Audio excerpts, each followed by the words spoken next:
ಕಾಂಗ್ರೆಸ್ ಅಕ್ರಮಗಳ ವಿರುದ್ಧ ಮೈತ್ರಿ ಪಡೆ ಸಮರವನ್ನ ಸಾರಿದೆ. ಕೆಂಗಲ್ನಿಂದ ನಿಡಘಟ್ಟದವರೆಗೆ ದೋಸ್ತಿಗಳ ಕಾಲ್ನಡಿಗೆ ನಡೀತಾ ಇದೆ. ಪಾದಯಾತ್ರೆಯಿಂದ ಸರ್ಕಾರದ ಆಯಸ್ಸು ಕಡಿಮೆ ಆಗ್ತಾ ಇದೆ. ರಿಪಬ್ಲಿಕ್ ಕನ್ನಡಕ್ಕೆ ವಿಪಕ್ಷ ನಾಯಕ ಆರ್ ಅಶೋಕ್ ಅವರು ಹಿಂಗಂತ ಹೇಳಿದ್ದಾರೆ. ಬೆಲೆ ಏರಿಕೆಯಿಂದ ಜನರು ಬೇಸತ್ತು ಹೋಗಿದ್ದಾರೆ. ನಮ್ಮ ಹೋರಾಟ ಭ್ರಷ್ಟಾಚಾರದ ವಿರುದ್ಧ. ವಿಷಯ ಡೈವರ್ಟ್ ಮಾಡಲು ಡಿ.ಕೆ. ಶಿವಕುಮಾರ್ ಅವರು ಏನೇನೋ ಮಾಡ್ತಿದ್ದಾರೆ. ಕಾಂಗ್ರೆಸ್ ನಾಯಕರ ವಿರುದ್ಧ ಪ್ರತಿಪಕ್ಷ ನಾಯಕ ಆರ್ ಅಶೋಕ್ ಅವರು ಕಿಡಿಕಾರಿದ್ದಾರೆ. ಪಾದಯಾತ್ರೆಯಲ್ಲಿ ನಮ್ಮ ಪ್ರತಿನಿಧಿ ಜೊತೆಯಲ್ಲಿ ಮಾತನಾಡ್ತಾ ಅವ್ರು ಹೇಳಿದ್ದಾರೆ, ಹಿಂಗಂತ ಹೇಳಿದ್ದಾರೆ. ನೋಡಿ ಆರ್ ಅಶೋಕ್ ಅವರು ಮಾತಾಡಿರುವಂಥದ್ದು. ಏನ್ ಮಾತಾಡಿದ್ದಾರೆ ಅದರ ಲೈವ್ ನೋಡ್ತಾ ಇದ್ದೀರಿ ನೀವು. ನೋಡಿ ಇಲ್ಲಿ ಎಷ್ಟು ಜನ ಬಂದಿದ್ದಾರೆ ಅಂತ. ದಾರಿ ಇದ್ದಕ್ಕೂ ಸಾವಿರ ಸಂಖ್ಯೆಯಲ್ಲಿ, ಲಕ್ಷ ಸಂಖ್ಯೆಯಲ್ಲಿ ಜನ ಬರ್ತಾ ಇದ್ದಾರೆ. ಜನ ಎಲ್ಲ ಇವತ್ತು ಸಿದ್ದರಾಮಯ್ಯನವರೇ, ನಾವು ನೀವೇನೋ 5 ಗ್ಯಾರಂಟಿ ಕೊಡ್ತೀರಾ, ಒಳ್ಳೇದು ಮಾಡ್ಬಿಡ್ತೀರಾ, 2,000 ರೂಪಾಯಿ ಕೊಡ್ತೀರಾ ಅಂತ ಹೇಳಿದ್ರಿ. 2,000 ರೂಪಾಯಿ ಕೊಟ್ರು 3 ತಿಂಗಳಿಗೋ 4 ತಿಂಗಳಿಗೋ, ಅದು ಗ್ಯಾರಂಟಿ ಇಲ್ಲ, ಬಂದಿಲ್ಲ. ಅದನ್ನು ಅದು ಗೋವಿಂದನ ಸಿದ್ದರಾಮಯ್ಯ ಗೋವಿಂದ, ಸಿದ್ದರಾಮಯ್ಯ ಗೋವಿಂದ, ಗ್ಯಾರಂಟಿ ಗೋವಿಂದ, ಗ್ಯಾರಂಟಿ ಗೋವಿಂದ, ಗೋವಿಂದ ಆಗೋಯ್ತು. ಈಗ 2,000 ರೂಪಾಯಿ 3-4 ತಿಂಗಳಿಂದ ಬಂದಿಲ್ಲ, ಅದು ಗೋವಿಂದ. ನಾನು ಕಾಂಗ್ರೆಸ್ ಅವ್ರಿಗೆ, ಸಿದ್ದರಾಮಯ್ಯನವ್ರು ಡಿ.ಕೆ. ಶಿವಕುಮಾರ್ ಕೇಳ್ತಾ ಇದ್ದೀನಿ, ಅಲ್ಲಪ್ಪ 2,000 ಕೊಡ್ತೀನಿ ಅಂದೆ, ಏನೋ ಹೆಣ್ಮಕ್ಳು ಬಂತು ನೋಡು ನಮ್ಮ ಮನೆಗೆ 2,000 ಭಾಗ್ಯದ ಲಕ್ಷ್ಮಿ ಅಂದ್ರು. ಹಾಕಿದ್ರು ಗಂಡನಿಗೆ ಎಣ್ಣೆ ಹೊಡೆಯಕ್ಕೆ ಕ್ವಾರ್ಟರ್ಗೆ 50 ರೂಪಾಯಿ. ಕ್ವಾರ್ಟರ್ಗೆ ಎಷ್ಟು? ಹಾಲಿನ ಬೆಲೆ ಎಷ್ಟು? 3 ರೂಪಾಯಿ. Stamp duty lakh.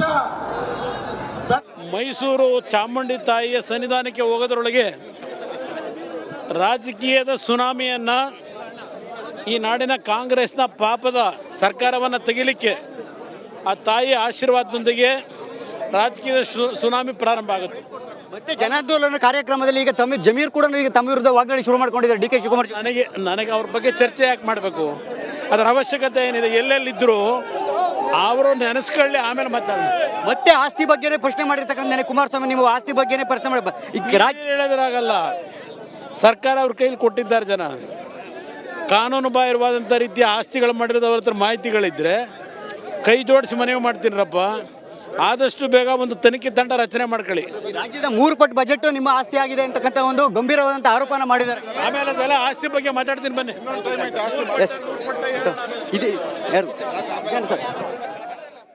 ಹಲವಾರು ರೈತ ಸಂಘಟನೆಗಳು, ಹಲವಾರು ಸಂಘಟನೆಗಳು ಕೂಡ ಇನ್ನು ಮುಂದೆ ಹೋಗ್ತಾ ಮಂಡ್ಯ ಭಾಗದಲ್ಲಿ ನಮ್ಮ ಜೊತೆಯಲ್ಲಿ ಕೈ ಜೋಡಿಸ್ತಾ ಇದ್ದಾರೆ. ಏನು ಮೂಡ ಹಾಗೂ ಈ ವಾಲ್ಮೀಕಿ ನಿಗಮದಲ್ಲಿ ಆಗಿರ್ತಕ್ಕಂಥ ಅಕ್ರಮ ಹಗರಣ ಇವತ್ತು ಬಯಲಿಗೆ ಬಂದಿದೆ. ಈ ಒಂದು ಪಾದಯಾತ್ರೆಯ ಮೂಲಕ ಇದನ್ನು ತಾರ್ಕಿಕ ಅಂತ್ಯಕ್ಕೆ ತಗೊಂಡು ಹೋಗ್ತಕ್ಕಂಥದ್ದೇ ಇವತ್ತು ಎರಡೂ ಪಕ್ಷದ ನಾಯಕರು ಹಾಗೂ ಕಾರ್ಯಕರ್ತರ ಒಂದು ಮೂಲ ಗುರಿ. ಸರ್, ಈಗ ನಿಮ್ಮ ಪಾದಯಾತ್ರೆಗೆ ಕೌಂಟರ್ ಆಗಿ ಜನಾಂದೋಲನ ಕಾರ್ಯಕ್ರಮವನ್ನು ಮಾಡ್ತಾ ಇದ್ದಾರೆ ಕಾಂಗ್ರೆಸ್ನವರು. ಈ ಜನಾಂದೋಲನ ಕಾರ್ಯಕ್ರಮದಲ್ಲೂ ಕೂಡ ಇಲ್ಲೋ ಕುಮಾರಸ್ವಾಮಿ ಮತ್ತು ಡಿ.ಕೆ. ಶಿವ ವೈಯಕ್ತಿಕ ಜಟಾಪಟಿನೇ ನಡೀತಾ ಇರತಕ್ಕಂಥದ್ದು. ನಿನ್ನೆ ಕೂಡ ವೈಯಕ್ತಿಕ ಜಟಾಪಟಿ ಕಾರಣ ಆಗಿರ್ತಕ್ಕಂಥದ್ದು. ನಿನ್ನೆ ಪಾದಯಾತ್ರೆಯ ಯಶಸ್ಸು ನೋಡಿ ಇವತ್ತು ಕಾಂಗ್ರೆಸ್ನ ನಾಯಕರುಗಳಿಗೆ ಸಹಿಸ್ಕೊಳ್ಳಿಕ್ಕೆ ಆಗ್ತಾ ಇಲ್ಲ. ಅದಕ್ಕೋಸ್ಕರ ಇವತ್ತು ಇಶ್ಯೂನ ಡೈವರ್ಟ್ ಮಾಡಲಿಕ್ಕೆ ಇವೆಲ್ಲ ತಂತ್ರಗಾರಿಕೆ ಉಪಯೋಗಿಸ್ತಾ ಇದ್ದಾರೆ. ಆದರೆ ಒಂದು ನಾನು ಹೇಳ್ತೇನೆ, ಇವತ್ತು ರಾಜ್ಯದ ಜನತೆಗೆ ಇವತ್ತೇನು ಧೋಕಾ ಹಾಕಿ ರಾಜ್ಯದ ಬೊಕ್ಕಸಕ್ಕೆ ಕೈ ಹಾಕಿ ಪರಿಶಿಷ್ಟ ಜಾತಿ ಪರಿಶಿಷ್ಟ ಪಂಗಡಕ್ಕೆ ಸೇರಿರ್ತಕ್ಕಂಥ ಹಣವನ್ನು ಈ ರೀತಿ ಲೂಟಿ ಮಾಡಿರ್ತಕ್ಕಂಥದ್ದು ಬಹುಶಃ ಈ ರಾಜ್ಯದ ಇತಿಹಾಸದಲ್ಲಿ ಇದು ಮೊದಲನೇ ಬಾರಿ. ಹಾಗಾಗಿ ಕಾಂಗ್ರೆಸ್ನವ್ರಿಗೆ ಭಾಳ ಚೆನ್ನಾಗಿ ಗೊತ್ತಿದೆ, ಯಾವ ಕಾರಣಕ್ಕೂ ಕೂಡ ಇವರು ತಪ್ಪಿಸ್ಕೊಳ್ಳಿಕ್ಕೆ ಆಗೋದಿಲ್ಲ. ಇದರಲ್ಲಿ ಇವರು ಕೂಡ ಕುಮಾರಸ್ವಾಮಿ ದೇವೇಗೌಡರ ಕುಟುಂಬವನ್ನು ಕೇವಲ ಡಿ.ಕೆ. ಶಿವಕುಮಾರ್ ಟಾರ್ಗೆಟ್ ಮಾಡ್ತಿದ್ರು. ಈಗ ನಿಮ್ಮ ಪಕ್ಷದಲ್ಲೇ ಇದ್ದಂಥ ಜಮೀರ್ ಅಹಮದ್ ಕೂಡ ಈಗ ಶುರು ಮಾಡ್ಕೊಂಡಿರ್ತಕ್ಕಂಥದ್ದು. ನಿನ್ನೆ ಕೂಡ ವೈಯಕ್ತಿಕವಾಗಿ ತಮ್ಮ ಕುಟುಂಬದ ಆಸ್ತಿ ಬಗ್ಗೆ ಮಾತಾಡಿರ್ತಕ್ಕಂಥದ್ದು. ಪಕ್ಷದಲ್ಲಿ ಸಾಕಷ್ಟು ಜನ ನಮ್ಮ ಸರ್ವೋಚ್ಚ ನಾಯಕರಾದಂಥ ದೇವೇಗೌಡರ ಸಾಹೇಬರ ನೆರಳಿನಲ್ಲಿ, ನಮ್ಮ ನಾಯಕರಾದಂಥ ಕುಮಾರಣ್ಣವರ ನೆರಳಿನಲ್ಲಿ ಬೆಳೆದು ಭಾಳ ಜನ ಇವತ್ತು ಬೇರೆ ಬೇರೆ ಪಕ್ಷಕ್ಕೆ ಹೋಗಿ ಬೇರೆ ಪಕ್ಷದ ನಾಯಕರುಗಳನ್ನ ಇವತ್ತು ಓಲೈಸ್ಕೋಬೇಕಲ್ಲ ಅವರು. ಅದಕ್ಕೋಸ್ಕರ ಪಾಪ ಮಾತನಾಡ್ತಾ ಇದ್ದಾರೆ. ಇದೆಲ್ಲ ಜನ ನೋಡ್ತಾರೆ. ಈ ರೀತಿ ಅವರ ಸಂಸ್ಕೃತಿ ಏನು, ಅವ್ರು ಯಾವ ಶೈಲಿಯಲ್ಲಿ ಮಾತನಾಡ್ತಾರೆ ಏನು ಅಂತಕ್ಕಂಥದ್ದು ಪ್ರತಿಯೊಂದು ಕೂಡ ರಾಜ್ಯದ ಜನತೆ ಗಮನಿಸ್ತಾ ಇದ್ದಾರೆ. ಹಾಗಾಗಿ ಇದಕ್ಕೇನು ಜಾಸ್ತಿ ತಲೆ ಇಲ್ಲ ಮಾಡ್ರಣ ಹೊಟ್ಬಿಡ್ತೀರಾ? ಸರಿ ಇದಕ್ಕೇನು ನಾವೇನು ಜಾಸ್ತಿ ತಲೆ ಕೆಡಿಸ್ಕೊಳ್ತಕ್ಕಂಥ ಪ್ರಶ್ನೆ ಇಲ್ಲ.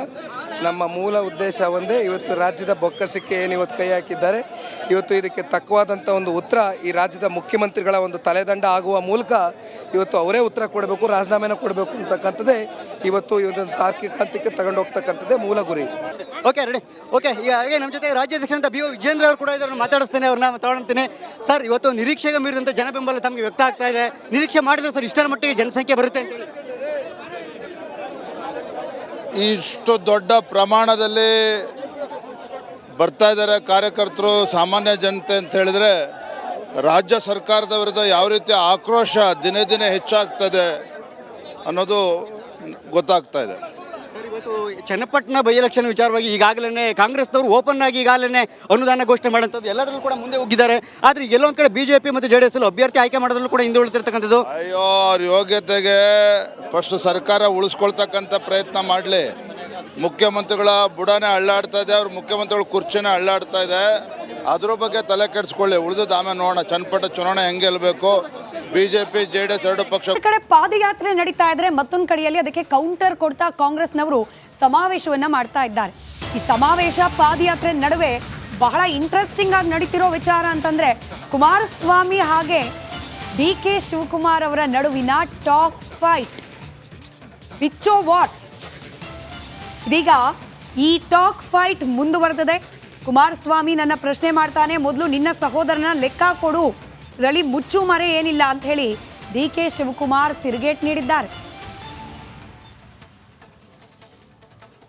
ಶಿವಕುಮಾರ್ ಅವರೇ, ಪಾಪ ಹೇಳ್ತಾ ಇದ್ದೀರಲ್ಲ, ಅದೇನೋ ನೆನ್ನೆನೋ ಹೇಳಿದ್ದೀರಿ, ಬಹಳ ಆಸೆ ಪಡ್ತಾ ಇದ್ದೀರಿ, ನನ್ನ ಪ್ಯಾಂಟು ಶರ್ಟು ಎಲ್ಲ ತೆಗೆದು ಜೈಲಿಗೆ ಕಳಿಸ್ತೀರಾ, ತಯಾರಾಗಿದ್ದೀನಿ ಜೈಲಿಗೆ ಕಳಿಸಿ ಅಂತ ಹೇಳ್ತಾ ಇದ್ದೀರಿ.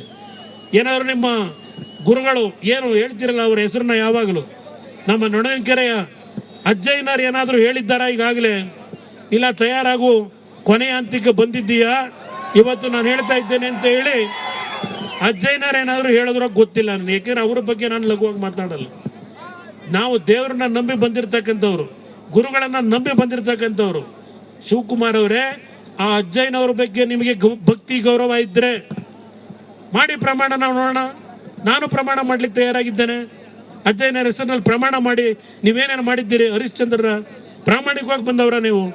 ಕನಕಪುರದಲ್ಲಿ ಎಷ್ಟು ಕುಟುಂಬ ಹಾಳು ಮಾಡಿದ್ರಿ ಆ ಕಲ್ಲೊಡಿಲಿಕ್ಕೆ, ಎಷ್ಟು ಕುಟುಂಬಗಳ ಜೀವ ತೆಗೆದಿದ್ದೀರಿ. ನಿಮ್ಮಿಂದ ನಾವು ನೈತಿಕತೆ ಕಲಿಬೇಕಾ? BJP ಮತ್ತು JDS ನ ಕಾರ್ಯಕರ್ತರು ಇವತ್ತು ಮದ್ದೂರು ಇದೆ.